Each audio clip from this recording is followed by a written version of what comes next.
The domain of the function f of x equal to root cos x is root cos x ಅನ್ನುವಂಥ function ನ domain ಅನ್ನ find ಮಾಡಬೇಕು. ಇದನ್ನ 2014 ಅಲ್ಲಿ ಕೇಳಿದ್ದಾರೆ question. f of x equals to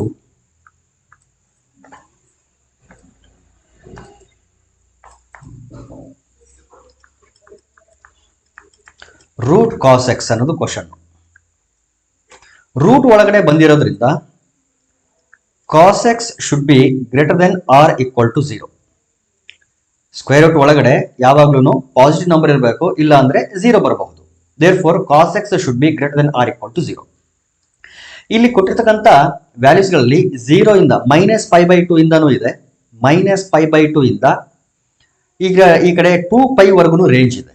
ಅಂದ್ರೆ options ನ ನೋಡಿದಾಗ ಈ ಗ್ರಾಫ್ ಅನ್ನ ಅಬ್ಸರ್ವ್ ಮಾಡಿ ನಾವೇನ್ ಮಾಡ್ಬೋದು, ಇದಕ್ಕೆ ಆನ್ಸರ್ ಮಾಡ್ಬೋದು. ಗ್ರಾಫ್ ಯಾವ ರೀತಿ ಇರುತ್ತೆ ಕಾಸ್ದು ಅಂತಂದ್ರೆ,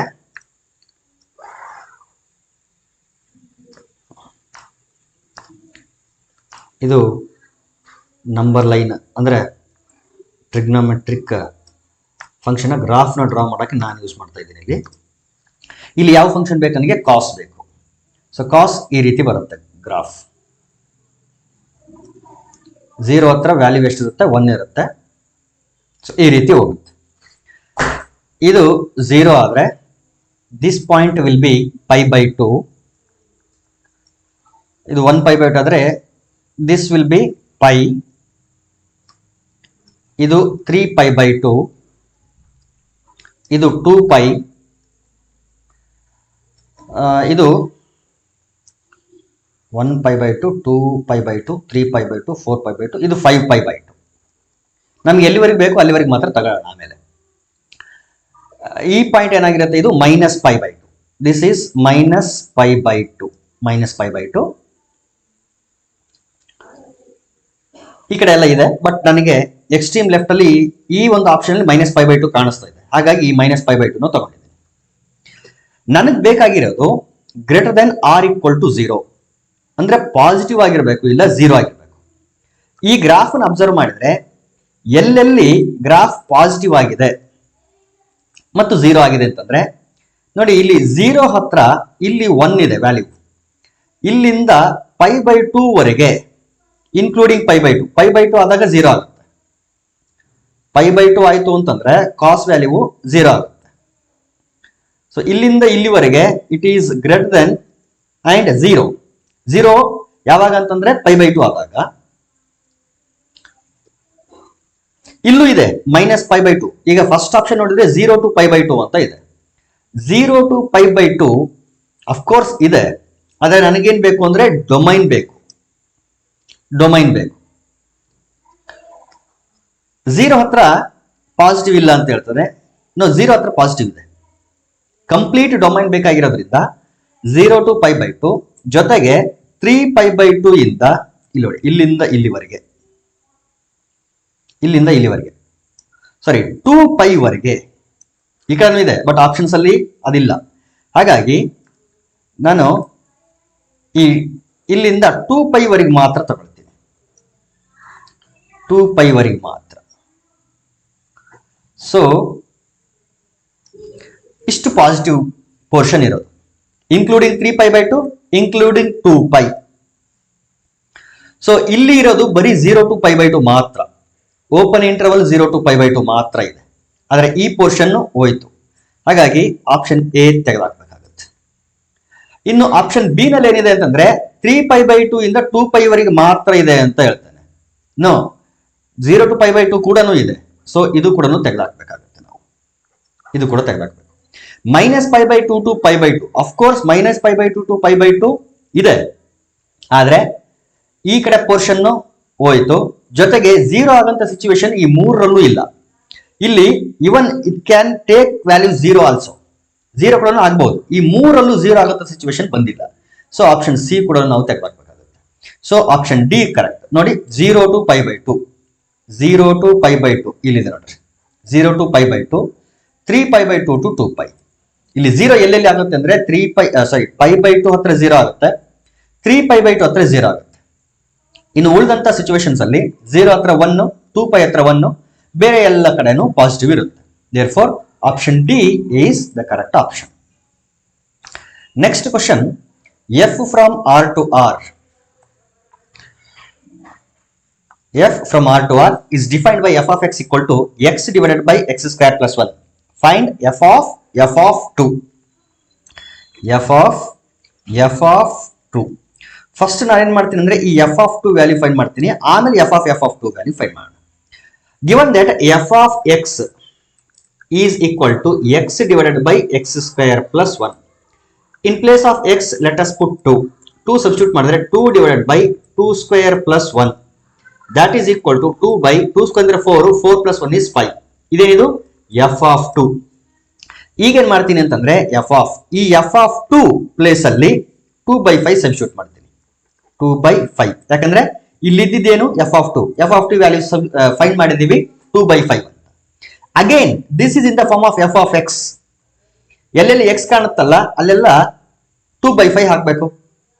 it is equal to 2 by 5 ಯಾಕಂದ್ರೆ ನ್ಯೂಮರೇಟರ್ ಅಲ್ಲಿ x ಇದೆ, ಡಿವೈಡೆಡ್ ಬೈ x ಸ್ಕ್ವೇರ್ ಇದೆ. x ಸ್ಕ್ವೇರ್ ಅಂದ್ರೆ 2 by 5 whole square plus 1. So numerator ನ 2 by 5 let it be as it is. Denominator ಅಲ್ಲಿ ಸ್ಕ್ವೇರ್ ಮಾಡಿ 2 ನ ಸ್ಕ್ವೇರ್ ಮಾಡಿದ್ರೆ 4, 5 ನ ಸ್ಕ್ವೇರ್ ಮಾಡಿದ್ರೆ 25 plus 1 and it is equal to 2 by 5 divided by ಇಲ್ಲಿ 1 ಇದೆ. ಸೊ LCM ತಗೊಂಡ್ರೆ 25 ಆಗುತ್ತೆ. LCM 25 ಆದ್ರೆ ಈ 25 ಇಲ್ಲಿ ಮಲ್ಟಿಪ್ಲೈ ಆಗಬೇಕು, 1 ಇಲ್ಲಿ ಮಲ್ಟಿಪ್ಲೈ ಆಗಬೇಕು. ಸೊ ನ್ಯೂಮರೇಟರ್ ಅಲ್ಲಿ 4 ಪ್ಲಸ್ 25 ಇಂಟು 1 ಇಸ್ 25.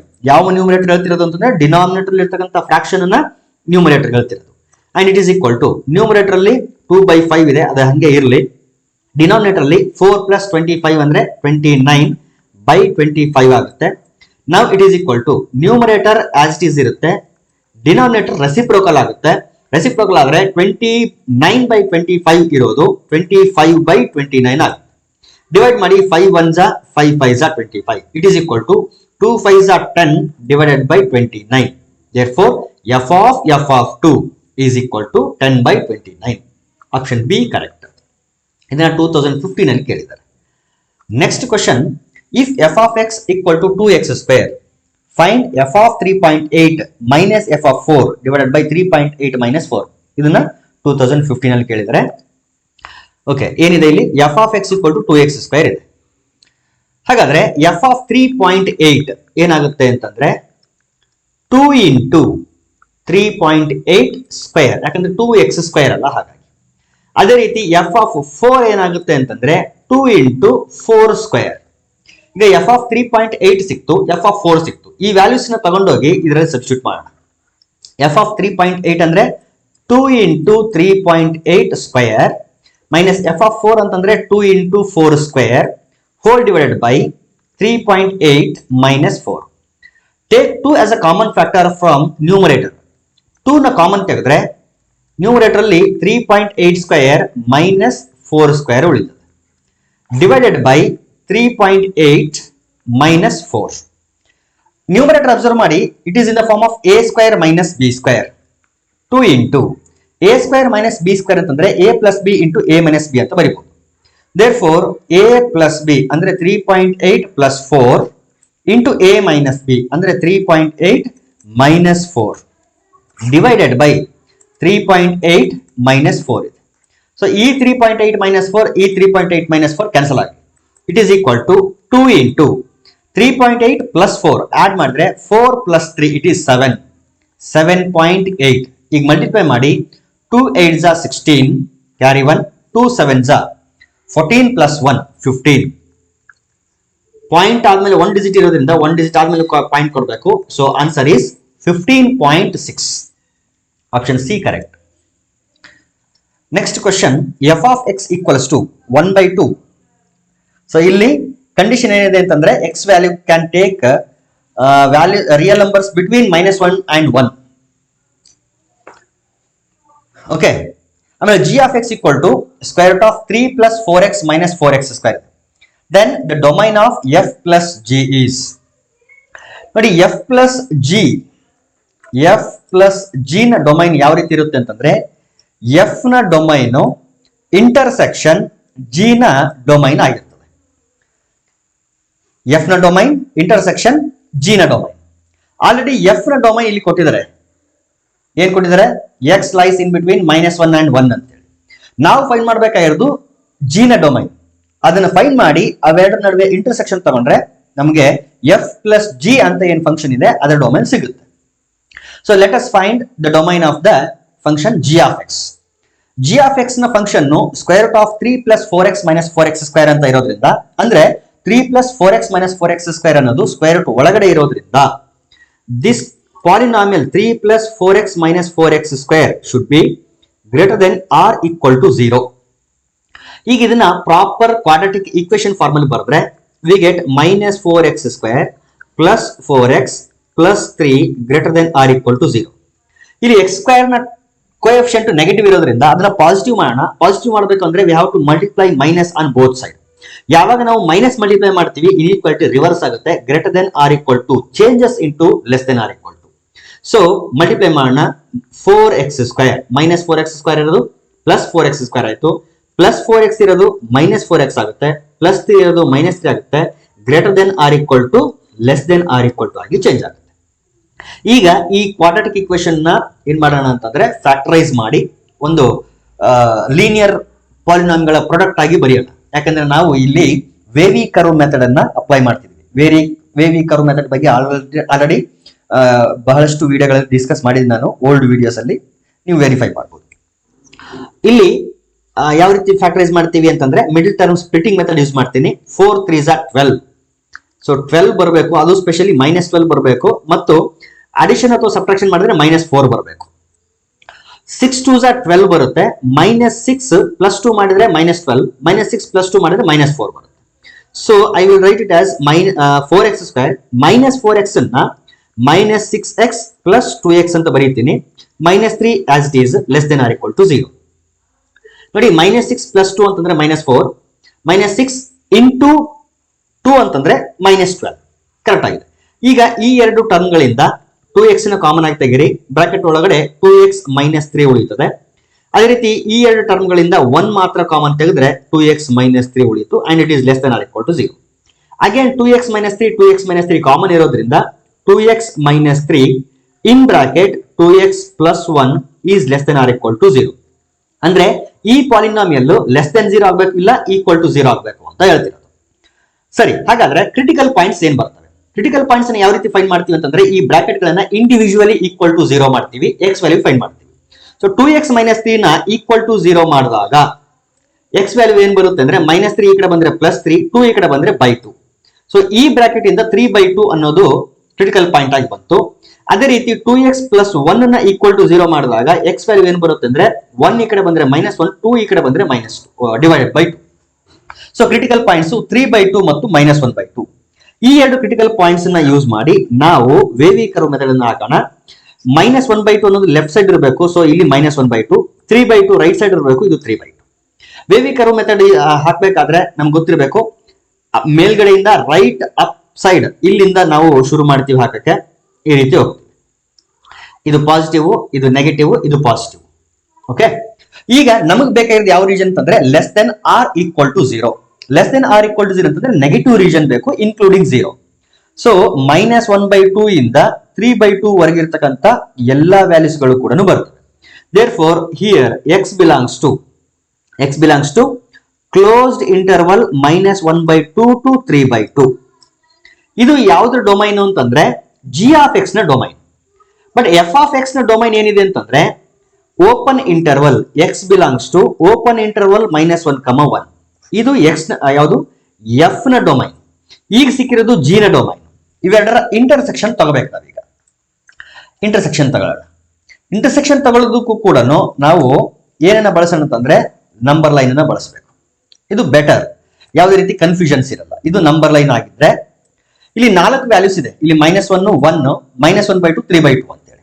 ಆ 4 ವ್ಯಾಲ್ಯೂಗಳನ್ನ ನಂಬರ್ ಲೈನ್ ಮೇಲೆ ಅವುಗಳ ಪೊಸಿಷನ್ ಅಕಾರ್ಡಿಂಗ್ ನಾವೇನ್ ಮಾಡಬೇಕು, ಪ್ಲಾಟ್ ಮಾಡಬೇಕು.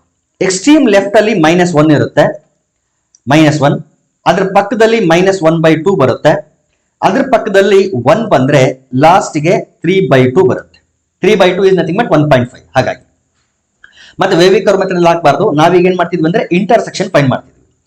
ಓಕೆ, ಫಸ್ಟ್ ಎಫ್ ನ ಡೊಮೈನ್ ತಗೋಣ. -1 to 1 ಎಲ್ಲಿದೆ? -1 ಇಲ್ಲಿದೆ. -1 ಓಪನ್, ಯಾಕಂತಂದ್ರೆ ಇಲ್ಲಿ ಓಪನ್ ಬ್ರಾಕೆಟ್ ಇರೋದ್ರಿಂದ.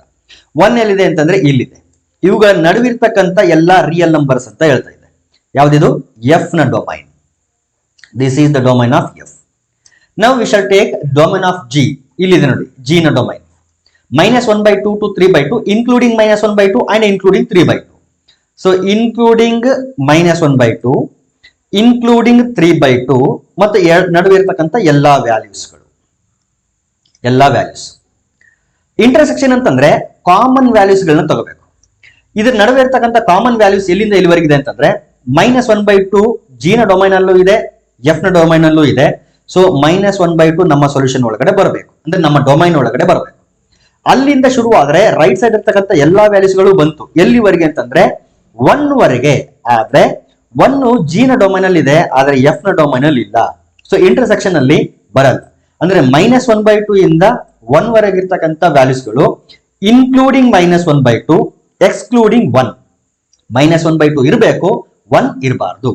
ಹಾಗಾದ್ರೆ ಇದು ನಮಗೆ ಬೇಕಾಗಿರ್ತಕ್ಕಂಥ ಡೊಮೈನ್. ಸೊ ಆನ್ಸರ್ ಎಲ್ಲಿದೆ ಅಂತಂದ್ರೆ ಫಸ್ಟ್ ಆಪ್ಷನ್ ನೋಡ್ರಿ, -1/2 to 1, closed at -1/2, open at 1. Option A correct. Next question, the range of the function f of x equal to square root of 9 minus x square. Range find ಮಾಡಬೇಕು ಅಂತಂದ್ರೆ first condition ಏನಿದೆ ಅಂತಂದ್ರೆ f of x equal to √9 minus x square ಇದೆ. ಹೌದಾ? Root ಒಳಗಡೆ ಇರೋದ್ರಿಂದ ಇದು ಬರ್ತಕ್ಕಂಥ ಔಟ್ಪುಟ್ ವ್ಯಾಲ್ಯೂಸ್ ಎಲ್ಲಾನು greater than or equal to 0 ಆಗಿರ್ತವೆ. ಸೊ ಫಸ್ಟ್ ಕಂಡೀಷನ್ ಏನು ಅಂತಂದ್ರೆ f of x should be greater than r equal to 0. ಯಾವುದೇ ಕಾರಣಕ್ಕೂ ನೆಗೆಟಿವ್ ಆಗಕ್ಕೆ ಸಾಧ್ಯ ಇಲ್ಲ. ಓಕೆ, ಇಲ್ಲಿ ಆಪ್ಷನ್ಸ್ ಇಂದ ನಾವೇನ್ ಮಾಡಬಹುದು ಅಂತಂದ್ರೆ ವೆರಿಫೈ ಮಾಡಬಹುದು. ಇಲ್ಲಿ 0 ಮತ್ತು 3 ಬರೋ ಹಾಗಿಲ್ಲ ಅಂತ ಹೇಳ್ತಾರೆ. ಹಾಗಾದ್ರೆ 0 ಬರಬಹುದಾ ಅಂತಂದ್ರೆ ಬರಬಹುದು. ಯಾವಾಗ? If x is equal to 3, x equal to 3 ತಗೊಂಡ್ರೆ ಇಲ್ಲಿ 3 ಹಾಕ್ತೀರಿ, 3 ಸ್ಕ್ವೇರ್ ಎಷ್ಟಾಯ್ತು? 9. 9 minus 10, 9 ಏನಾಯ್ತು? 0. So f of x equal to 0 ಬರ್ತಾ ಇದೆ. ಅಂದ್ರೆ ರೇಂಜ್ ಒಳಗಡೆ 0 ಬರಬಹುದು. ಆಪ್ಷನ್ ಏನಲ್ಲಿ ಹೇಳ್ತಾನೆ 0 ಬರೋ ಹಾಗಿಲ್ಲ ಅಂತೇಳಿ. So option A wrong. Option C ಕೂಡ ರಾಂಗ್, 0 ಬರಲ್ಲ ಅಂತ ಹೇಳ್ತಾನೆ. ಸಿಮಿಲರ್ಲಿ 3 ಬರಬಹುದಾ ಅಂತಂದ್ರೆ ಅಫ್ಕೋರ್ಸ್ 3 ಕೂಡ ಬರ್ಬೋದು. ಯಾವಾಗ 3 ಬರ್ಬೋದು ಅಂತಂದ್ರೆ when you take x equal to 0. x equal to 0 substitute ಮಾಡಿದ್ರೆ 9 minus 0 is 9. √9 ಅಂತಂದ್ರೆ 3. ಸೊ ರೇಂಜ್ ಒಳಗಡೆ 3 ಕೂಡ ಬರುತ್ತೆ. ಇಲ್ಲಿ 3 ಬರಲ್ಲ ಅಂತ ಹೇಳ್ತಾನೆ. Option D wrong, option B correct. ಈ ರೀತಿ ಸಿಂಪಲ್ ಆಗಿ ನಾವೇನ್ ಮಾಡ್ಬೋದು? ಸಾಲ್ವ್ ಮಾಡ್ಬೋದು ಒನ್ ವೇ. ಇಲ್ಲ ನಮಗೆ ಸೊಲ್ಯೂಷನ್ ಬೇಕು ಅಂತಂದ್ರೆ ಇಲ್ಲಿ ಕಂಡೀಷನ್ಸ್ ನೋಡಿ, f of x greater than r equal to 0. ಇದು ಒಂದು ಕಂಡೀಷನ್ ನಾವು ನೆನ್ಪಿಡ್ಬೇಕಾಗಿರುತ್ತೆ. ನೆಕ್ಸ್ಟ್ ನಾವೇನ್ ಮಾಡ್ಬೇಕು? ರೇಂಜ್ ಅಂತಂದ್ರೆ f of x ವ್ಯಾಲ್ಯೂನ ಫೈಂಡ್ ಮಾಡ್ಬೇಕು. f of x ಅಂತ ಪದೇ ಪದೇ ಬರೆಯೋ ಬದಲಿಗೆ ನಾನೇನ್ ಮಾಡ್ತೀನಿ? ಅದನ್ನ y ಇಂದ ರೀಪ್ಲೇಸ್ ಮಾಡ್ತೀನಿ. ಅಂದ್ರೆ all possible values of y ನಾನು ಫೈಂಡ್ ಮಾಡ್ಬೇಕಾಗಿರೋದು.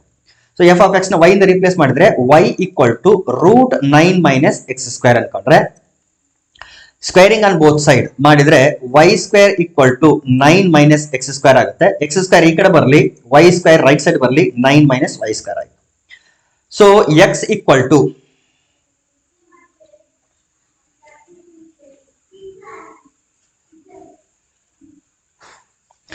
ಓಕೆ, ಈಗ ನೋಡಿ x square equal to 9 minus y square ಏನಂತಂದ್ರೆ x ಸ್ಕ್ವೇರ್ ಇರೋದ್ರಿಂದ ಸ್ಕ್ವೇರ್ ಟರ್ಮ್ ಆಗಿರೋದ್ರಿಂದ ಈ ಎಕ್ಸ್ ಸ್ಕ್ವೇರ್ ಗೆ 9 minus y ಸ್ಕ್ವೇರ್ ಅಂದ್ರೆ ಈಕ್ವಲ್ ಟು ಅಂತ ಆಗಿರೋದ್ರಿಂದ, ಈಕ್ವೇಟ್ ಆಗಿರೋದ್ರಿಂದ 9 minus y ಸ್ಕ್ವೇರ್ greater than or equal to 0 ಇರುತ್ತೆ. ಹೆಂಗ್ರೆ ಎಕ್ಸ್ ಸ್ಕ್ವೇರ್ ಅಲ್ಲ, ಎಕ್ಸ್ ಸ್ಕ್ವೇರ್ ನೀವು ಎಕ್ಸ್ ಗೆ ಏನಾದ್ರೂ ಪಾಸಿಟಿವ್ ವ್ಯಾಲ್ಯೂ ತಗೊಳ್ರಿ, ನೆಗೆಟಿವ್ ವ್ಯಾಲ್ಯೂ ತಗೊಳ್ರಿ, ಪಾಸಿಟಿವ್ ಬರುತ್ತೆ ನಮಗೆ, ಅಥವಾ 0 ಬರಬಹುದು. ದೇರ್ ಫೋರ್ ಈ ಎಕ್ಸ್ ಸ್ಕ್ವೇರ್ ಗೆ ನೋಡ್ರಿ, ನಾನು ಹೇಳ್ತಿರೋದು ಇದು x square is greater than or equal to 0 always for whatever values of x. x square will be greater than or equal.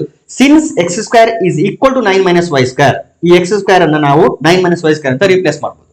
So 9 minus y square is greater than or equal to 0. ಅಥವಾ minus y square plus 9 is greater than or equal to 0. Quadratic term first ಬರಲಿ. ಈ minus ನ ತೆಗಿಬೇಕು ಅಂತಂದ್ರೆ minus ನ multiply ಮಾಡಿಬಿಡೋಣ. Minus y square plus y square ಆಗುತ್ತೆ, plus 9 minus 9 ಆಗುತ್ತೆ. Greater than or equal to 0 ಅನ್ನೋದು less than or equal to 0 ಆಗುತ್ತೆ. ಈಗ ಇದು A square minus B square, ಈ 9 ಅನ್ನ 3 ಸ್ಕ್ವೇರ್ ಅಂತ ಅನ್ಕೊಂಡ್ಬಿಟ್ರಿ. A square minus B square ಆಯ್ತು. A square minus B square ಅಂತಂದ್ರೆ A plus B into A minus B and it is less than or equal to 0. ಈ bracket ಇಂದ -3 ಅನ್ನೋದು critical point ಆಗಿ ಬಂದ್ರೆ ಈ ಬ್ರಾಕೆಟ್ ಇಂದ 3 ಅನ್ನೋದು ಕ್ರಿಟಿಕಲ್ ಪಾಯಿಂಟ್ ಆಗಿ ಬರುತ್ತೆ. ಈಗ ನಂಬರ್ ಲೈನ್ ಮೇಲೆ ಲೊಕೇಟ್ ಮಾಡಿದ್ರೆ ಇದು -3 ಇದು 3 ನನಗೆ ಬೇಕಾಗಿರೋದು <0 ವೇವಿ ಕರ್ವ್ ಮೆಥಡ್ ಅಪ್ಲೈ ಮಾಡ್ತೀನಿ. ಇದು ಪಾಸಿಟಿವ್ ಇದು ನೆಗೆಟಿವ್ ಇದು ಪಾಸಿಟಿವ್. ನನಗೆ ಬೇಕಾಗಿರೋದು <0 ಆಗಿರೋದ್ರಿಂದ -3 ಇಂದ 3 ಇರ್ತಕ್ಕಂಥ ಎಲ್ಲ ವ್ಯಾಲ್ಯೂಸ್ ಬಂತು. ಈಕ್ವಲ್ ಟು ಇರೋದ್ರಿಂದ -3 ಮತ್ತು 3 ಕೂಡ ಇನ್ಕ್ಲೂಡ್ ಆಗುತ್ತೆ. therefore x belongs to x ಅಲ್ಲ ಇಲ್ಲಿ y belongs to ಅಂದ್ರೆ ರೇಂಜ್ ಒಳಗಡೆ -3 ಇಂದ 3 ವರೆಗೆ ಇರ್ತಕ್ಕಂಥ ಎಲ್ಲ ವ್ಯಾಲ್ಯೂಸ್ ಬಂತು. ಆದ್ರೆ ಫಸ್ಟ್ ಕಂಡೀಷನ್ ಇದೆ ಇಲ್ಲಿ f of x ಅಂದ್ರೇನೆ y is greater than or equal to 0 ಅಂತ ಇದೆ. ಸೊ ಇಲ್ಲಿ ಎರಡು ಕಂಡೀಷನ್ ಆಯ್ತು. ಒಂದು y is greater than or equal to 0, ಇನ್ನೊಂದು condition y belongs to -3 to 3. ಈಗ ಇವೆರಡನ್ನು ಕಂಬೈನ್ ಮಾಡಿ ನಾವೇನ್ ಮಾಡಬೇಕು, ಇಂಟರ್ಸೆಕ್ಷನ್ ಫೈಂಡ್ ಮಾಡಿ ವ್ಯಾಲ್ಯೂಸ್ ನ ಇದು ಮಾಡೋಣ. ಈಗ ಇದು -3 ಇದು 0 ಇದು 3. ಈ ಬ್ರಾಕೆಟ್ ಇಂದ -3 ಮತ್ತು 3 ಬಂದ್ರೆ ಈ ಕಂಡೀಷನ್ ಇಂದ 0 ಬರ್ತದೆ. ಇಲ್ಲಿ ಹೇಳ್ತಾನೆ y is greater than or equal to 0 ಅಂತ, ಅಂದ್ರೆ 0 ಇಂದ ರೈಟ್ ಸೈಡ್ ಇರತಕ್ಕಂಥ ವ್ಯಾಲ್ಯೂಸ್ ಇನ್ಕ್ಲೂಡಿಂಗ್ 0.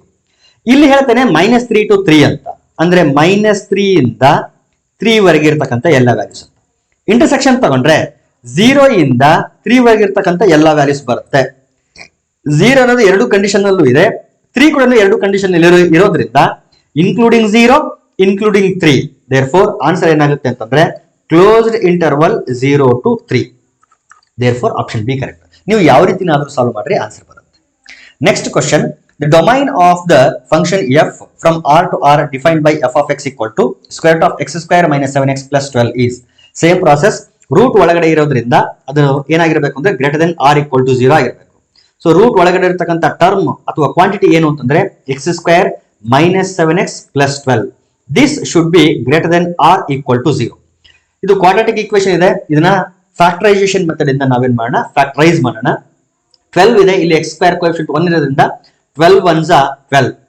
ಮಲ್ಟಿಪ್ಲೈ ಮಾಡಿದ್ರೆ 12 ಬರ್ತಿರಬೇಕು, ಅಡಿಷನ್ ಅಥವಾ ಸಬ್ಟ್ರಾಕ್ಷನ್ ಮಾಡಿದ್ರೆ 7 ಬರ್ತಿರಬೇಕು, ಸ್ಪೆಷಲಿ -7 ಬರ್ತಿರಬೇಕು. ಓಕೆ, 4 3s ಓಕೆ, -4 -3 ತಗೊಳ್ಳೋಣ. Minus into minus plus 4 3s 12 ಆಗ್ತದೆ. -4 -3 is -7. Yes, x square minus 7x ಅನ್ನ -4x -3x ಅಂತ ಬರೆಯೋಣ. Plus 12 greater than r equal to 0. ಈ ಎರಡು ಟರ್ಮ್ ಗಳಿಂದ x ಕಾಮನ್ ತೆಗಿರಿ, x -4 ಬಂತು. ಈ ಎರಡು ಟರ್ಮ್ ಗಳಿಂದ -3 ಕಾಮನ್ ತೆಗೆದ್ರೆ x -4 and it is greater than or equal to 0. Now take x -4 the whole bracket as a common factor. In another bracket we get x -3 and it is greater than or equal to 0. ಈಗ ಇದನ್ನ number line ಮೇಲೆ plot ಮಾಡಿ ವೇವಿ curve method ಇಂದ domain ಅನ್ನು find ಮಾಡೋಣ. ಈ bracket ಇಂದ critical point 4 ಬರುತ್ತೆ, ಈ ಬ್ರಾಕೆಟ್ ಇಂದ ಕ್ರಿಟಿಕಲ್ ಪಾಯಿಂಟ್ 3 ಬರುತ್ತೆ. ಯಾಕಂದ್ರೆ x -4 equal to 0 ಆದ್ರೆ x equal to 4, x -3 equal to 0 ಆದ್ರೆ x equal to 3. Number line ಮೇಲೆ ಲೊಕೇಟ್ ಮಾಡಿದ್ರೆ ಇಲ್ಲಿ 3 ಬಂದ್ರೆ ಇಲ್ಲಿ 4 ಬರಬೇಕು. ಸೊ ವೇವಿ ಕರ್ವ್ ಮೆಥಡ್ ಈ ರೀತಿ ಶುರು ಆಗುತ್ತೆ, ಈ ರೀತಿ ಎಂಡ್ ಆಗುತ್ತೆ. ಇದು ಪಾಸಿಟಿವ್ ರೀಜನ್, ಇದು ನೆಗೆಟಿವ್ ರೀಜನ್, ಇದು ಪಾಸಿಟಿವ್ ರೀಜನ್. ನಮಗೆ ಬೇಕಾಗಿದ್ದು greater than r equal to 0. So positive ಎಲ್ಲಿಂದ ಎಲ್ಲಿವರೆಗೆ ಇದೆ ಅಂತಂದ್ರೆ -∞ ಇಂದ ಇಲ್ಲಿ -∞ ಇಂದ 3 ವರೆಗೂ ಇದೆ, ಇನ್ಕ್ಲೂಡಿಂಗ್ 3. ಯಾಕಂದ್ರೆ 3 ಇಲ್ಲಿ ಹಾಕಿದ್ರೆ 0 ಬರುತ್ತೆ, ಇಲ್ಲಿ ಈಕ್ವಲ್ ಟು 0 ಅಂತ ಹೇಳಿರೋದ್ರಿಂದ ಇನ್ಕ್ಲೂಡಿಂಗ್ 3. ಮತ್ತೆ 4 ಇಂದ +∞ ವರೆಗೂ ಅಂದ್ರೆ -∞ ಇಂದ 3 including 3 and 4 to +∞, 4 to +∞ including 4. ಇದನ್ನ ಇನ್ ಟರ್ಮ್ಸ್ ಆಫ್ ಇಂಟರ್ವಲ್ ಬರೆದ್ರೆ -∞ to 3 ಇನ್ಕ್ಲೂಡಿಂಗ್ 3. ಇನ್ಫಿನಿಟಿ ಹತ್ರ ಯಾವಾಗಲೂ ಓಪನ್ ಇರುತ್ತೆ. Union 4 to ∞. So option D is the correct option. ಇದನ್ನ 2019 ಅಲ್ಲಿ ಕೇಳಿದ್ದಾರೆ.